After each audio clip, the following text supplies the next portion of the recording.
أهلا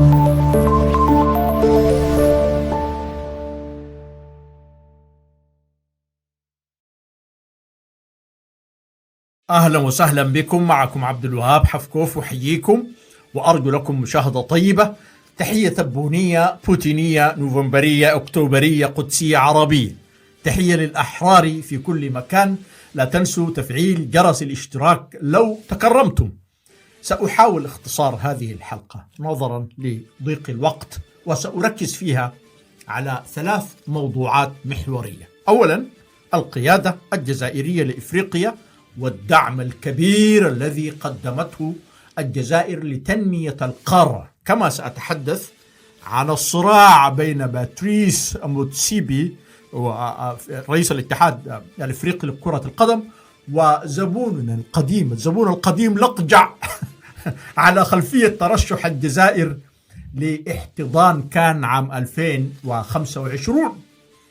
كما سأتحدث عن لجوء السعودية للصين وروسيا لضبط الأمن في المنطقة، عوضا عن اللجوء لأمريكا، في إشارة واضحة بأن أمريكا سيداتي سادتي خسرت أوراقها في المنطقة. دعونا نبدأ بملف القيادة الجزائرية لإفريقيا. هل سمعتم يوما عن دولة إفريقية راغبة لها الإرادة قادرة على دعم مشاريع التنمية الإفريقية وبمبالغ ضخمة؟ كل ما نعرفه عن هذه القارة نسمع عنها المشاكل. هذه الخانة، خانة العطاء، ظلت محجوزة للدول المانحة المتفضلة. ومنح طبعا الغرب عبارة عن شراء ذمم تهدف لتكريس الاتكالية وتعميق الفساد. الجزائر سيداتي سادتي كسرت هذا الاحتكار، حيث قامت بتخصيص مبلغ $1 مليار لتمويل المشاريع التنموية في إفريقيا. الجزائر لديها مشروعات تنموية داخلية كثيرة، وأن تمنح هذا المبلغ هذا سخاء لا يصدق في الواقع. قالت الجزائر بأنها مؤمنة بوجود علاقة وثيقة بين الأمن والتنمية، ولذلك ستعمل على تطوير مشروعات التنمية الإفريقية. ومن الطبيعي أن نتوقع أنه هذا بداية لدعم استراتيجي، وستكون لهذا القرار بلا شك تبعات سياسية واقتصادية وأمنية. أولا، يجب الانتباه لنقطة ضرورية. الجزائر لا تدعم وفقا لأجندة، الجزائر تدعم من منطلق الإخلاص للقارة. هذا تاريخ الجزائر، دأبت على ذلك دائما.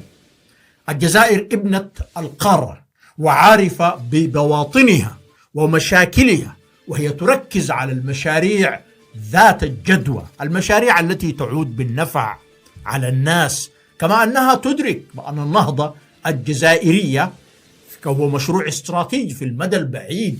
هذه النهضة تستدعي نموا إفريقيا موازيا، فذلك من شأنه طبعا التمهيد لمشاريع الدمج الكبرى في المستقبل. هذا يؤكد لنا بأن الجزائر طموحة جدا، لها حلم قاري.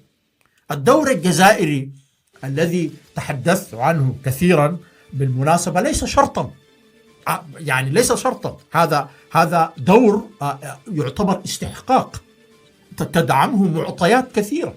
الجزائر لا تذهب للدول الإفريقية تقول لهم أنا سأقودكم وسأمنحكم هذا أو ذاك، لا، هذه الأمور لا تأتي كشروط. هذا ما يفعله الغرب.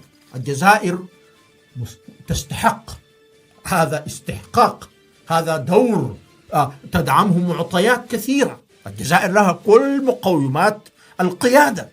حتى لو لم تساعد الجزائر، إن قدر الجزائر هو القيادة. الجزائر دولة ضخمة كبيرة ولها طاقة كامنة رهيبة جدا. الدعم المشروط كما قلت الذي تقدمه أمريكا مثلا لا ينم عن الإخلاص على الإطلاق. إخلاص الجزائر جيني ومتصل بالانتماء للقارة. وأن تقوم الجزائر بتمويل المشاريع التنموية الإفريقية هذا سخاء يتغذى على رؤى استراتيجية كما قلت. في ذات الوقت يؤكد جدية الجزائر الجديدة بشأن مشروع النهضة الشاملة. الجزائر جادا جدا. هذا القرار يبرهن كل ما قلته فيما مضى عن الجزائر. صدقوني هذا دليل قاطع. لا توجد دولة في هذا الوقت العصيب بالذات يعني تتطوع تمنح هذا المبلغ لتنمية دول أخرى. هذا برهان ساطع على ما قلته. أنا قرأت بعض المقالات هنا وهناك وسرني أن هذا القرار أدهش كثيرون.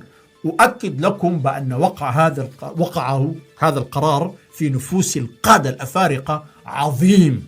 ذلك أن القارة تعلم أن الدعم الجزائري يأتي يسيرا لا يشوبه رياء ولا تلوثه أطماع.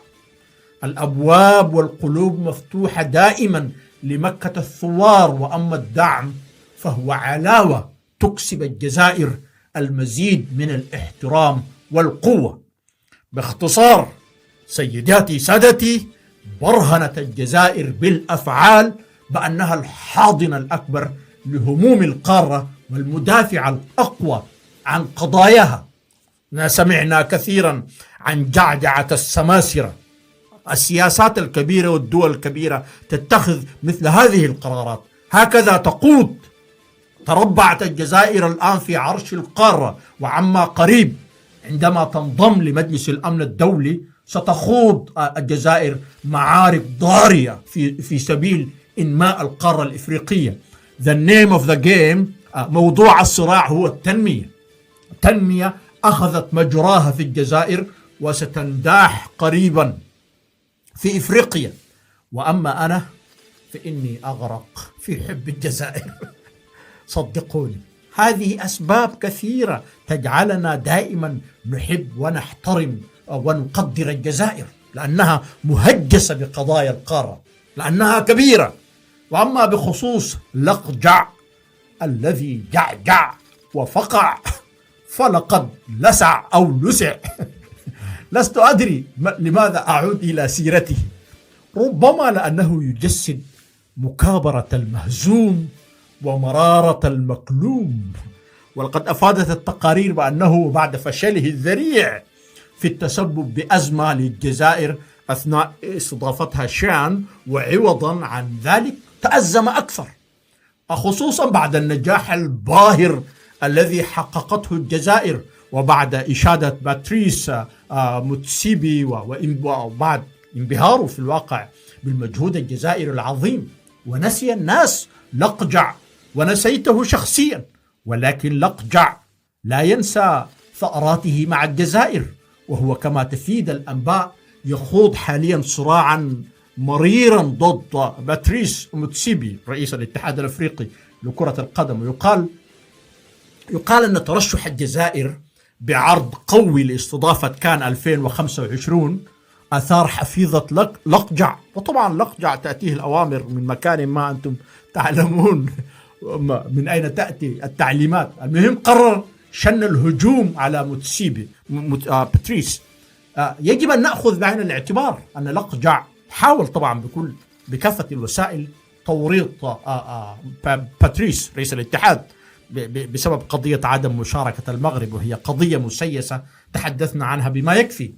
نسي لقجع بأن موتسيبي جنوب إفريقي، يعني أنه سيقاتل نيابة عن الجزائر حتى الرمق الأخير، وفاء لوصية نيلسون مانديلا. الجزائر خط أحمر بالنسبة لجنوب إفريقيا. فضلا عن ذلك الجزائر بصراحة قامت بعمل رائع، قدم خدمة جليلة لشان، وأبرزت الجزائر حرفيتها وتفانيها لكرة القدم الإفريقية. هذا هو المعيار. وبهذا السي في ليس مستبعدا بالمناسبة أن تفوز بكان عام 2025. هذا يقض مضجع لقجع ويسبب له التعاسة. هل تعلمون ما هي مشكلة لقجع؟ بصراحة مشكلته أنه ترك الرياضة ودخل في متاهة السياسة، فضل طريقه إلى السعادة. ما هكذا تورد الإبل يا لقجع. ومن يفتقر لأخلاق الرياضة ليس جديرا بها، وكان خليق بلقجع أن يستقيل بسبب إساءته للمنتخب المغربي. الجزائر لا تتوقع منه خيرا في كل الأحوال، وبسبب إقحامه السياسة في كرة القدم.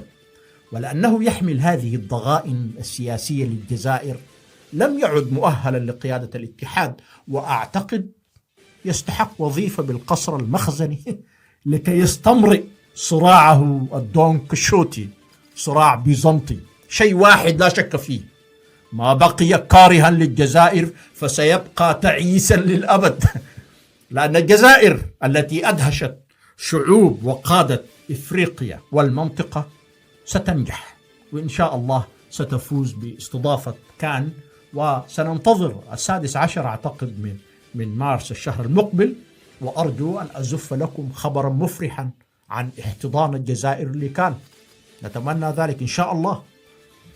والآن دعوني أختتم بخبر لجوء السعودية إلى الصين وروسيا للضغط على إيران بشأن برنامجها النووي. أعلن وزير الخارجية السعودي فيصل بن فرحان بأن المملكة تجري حوارا مع الصين وروسيا لكي تضمنا سلمية البرنامج النووي الإيراني. لم يقل لنا بأنه لجأ لأمريكا.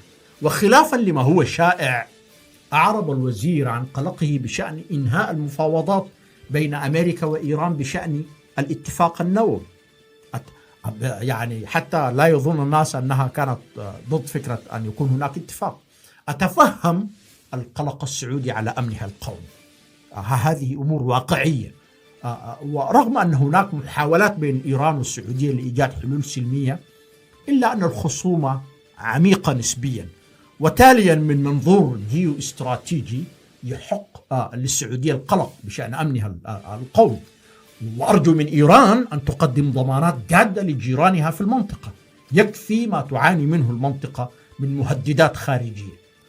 المهم اللافت للنظر، وهذا هو لب الموضوع، أصبحت السعودية تتحاور مع الصين وروسيا وتعول على ضماناتهما بعد أن فقدت الثقة في أمريكا وللأبد. لم تكن أمريكا جادة في مساعدة الخليج، ولم يكن ذلك من صميم أهدافها، بل أعتقد بأن مصلحة أمريكا كانت تكمن في وجود القلق وفي تغذية هذا القلق. وأما سياساتها الاستراتيجية عادة تتخذ بدون مراعاة لأدنى المخاوف من حلفائها القدامى، وأنا أقول القدامى لأنهم الآن لا ينظرون لأمريكا كحليف، إنها مسألة وقت. كل الشواهد تؤكد ذلك. عندما وقعت أمريكا الاتفاق النووي تجاهلت مخاوف الخليج، وعندما ألغته تجاهلت مخاوف الخليج، وهي الآن لا تتجاهل مخاوف الخليج فحسب، بل تخطط لمفاقمتها، ولقد بدأت تتعامل مع دول الخليج كخصم استراتيجي. إذن لجوء السعودية للصين وروسيا يمثل نقطة تحول كبرى، ويعزز القناعة بانهيار الثقة في أمريكا وفقدانها ذلك الباع القديم في الخليج. تشعر الدول الخليجية بثقة أكبر في روسيا والصين، وتدرك بأنهما يملكان مفاتيحا أقوى وأوراقا أفضل للضغط على إيران ولتقديم الضمانات للخليجيين. هذا أمر خطير للغاية بالمناسبة. أعتقد بأنه يتعين على الصين وروسيا أن تهتما بهذا الأمر وتأخذانه بجدية. صدقوني هذا مربط الفرس، هذا ما أخفقت فيه أمريكا.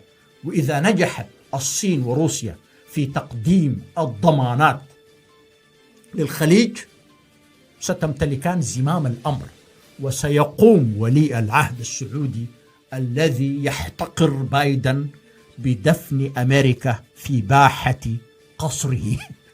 يجب على الصين وروسيا أن تتقدما بخارطة طريق لسلام استراتيجي في المنطقة.